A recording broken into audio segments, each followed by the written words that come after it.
CEO discovers janitor, who secretly taught her daughter advanced math. Truth left her stunned. The morning Elena Vasquez walked into the most important boardroom presentation of her career, she never expected that the person who would save everything she had built was a quiet man in gray overalls who smelled like floor cleaner and carried a mop like it was the only thing keeping him tethered to the world. Elena was the CEO of Nexus Analytics, a tech firm she had clawed her way to the top of through 15 years of sleepless nights, cold coffee, and the kind of relentless ambition that left little room for anything else, including her daughter. Sophia was 11 years old, brilliant in all the ways that made teachers uncomfortable, and struggling in all the ways that broke a mother's heart. After her father walked out 3 years ago, Sophia had retreated into silence. Her grades had slipped, her spark had dimmed, and Elena, drowning in quarterly reports and investor calls, had watched it happen from a distance that felt far longer than the hallway between their rooms.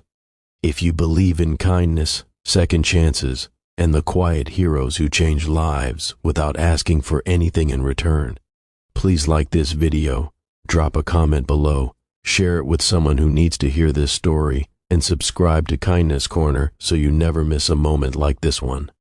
The Nexus Analytics building was a gleaming tower of glass and ambition in downtown Chicago.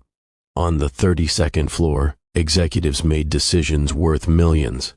In the basement and the corridors and the forgotten corners of every floor below, Leo Marquez pushed his mop bucket through the silence of after hours. Humming softly to himself, Leo was 53 years old, with kind eyes that had seen far too much loss and hands that had once held chalk instead of cleaning solution. He had been a mathematics professor in Ecuador before life rearranged itself with the particular cruelty it reserves for good people. His credentials were not recognized when he immigrated.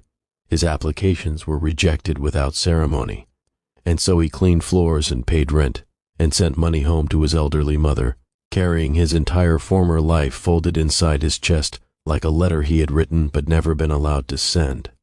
The building had a small after-hours care room on the second floor where employees' children sometimes waited during late meetings.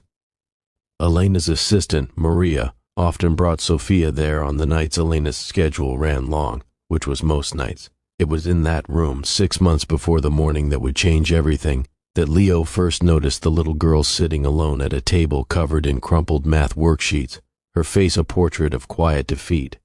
He had simply paused. He had looked at the paper, and then without announcement or agenda, he had sat down beside her and asked, in the gentlest voice, if she would like him to show her something interesting about the problem she was staring at.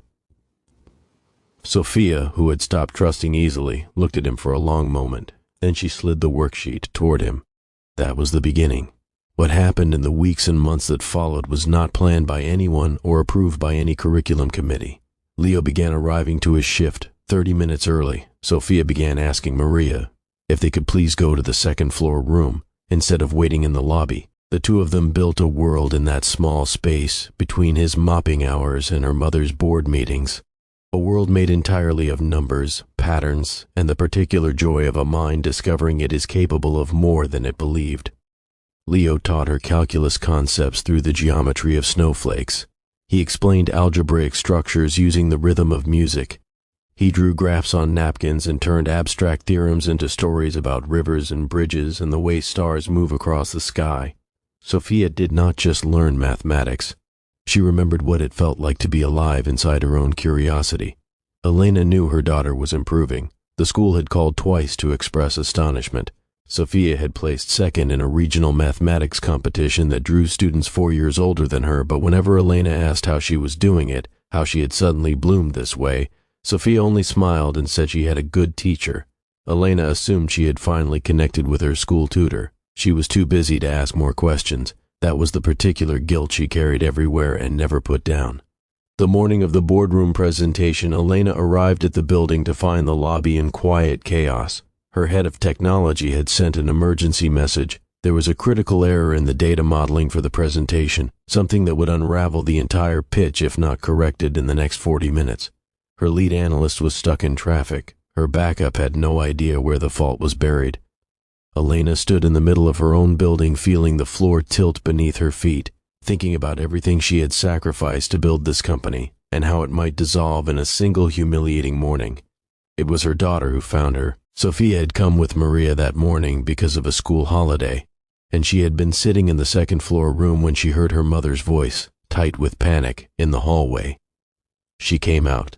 She looked at the data model on the tablet her mother was holding, and then, in a voice that was steady and certain in a way that made Elena go completely still, Sophia said she could see where the error was. Elena stared at her child. Sophia pointed to the screen and began to explain, using language that was precise, calm, and unmistakably expert, exactly where the modeling had broken and exactly how to repair it. She used terminology Elena had never heard her daughter speak. She reasoned through it the way someone reasons through something they have genuinely understood from the inside out, not memorized from a textbook. It took 12 minutes. The model was fixed. The presentation went forward, and Elena stood in the hallway afterward with tears burning at the edges of her eyes, asking her daughter one question she should have asked months ago. "Who taught you this?" Sophia took her mother's hand and walked her downstairs. Leo was on the ground floor, mopping the marble near the entrance, his gray uniform blending him into the background the way people in service jobs learn to blend, present but invisible, essential but unseen. When Sophia called his name, he looked up.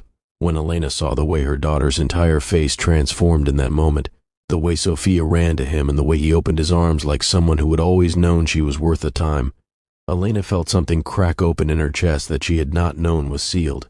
She learned everything over the following hour. She listened to Leo explain, with no self-pity and no request for recognition, simply what had happened and why he had helped.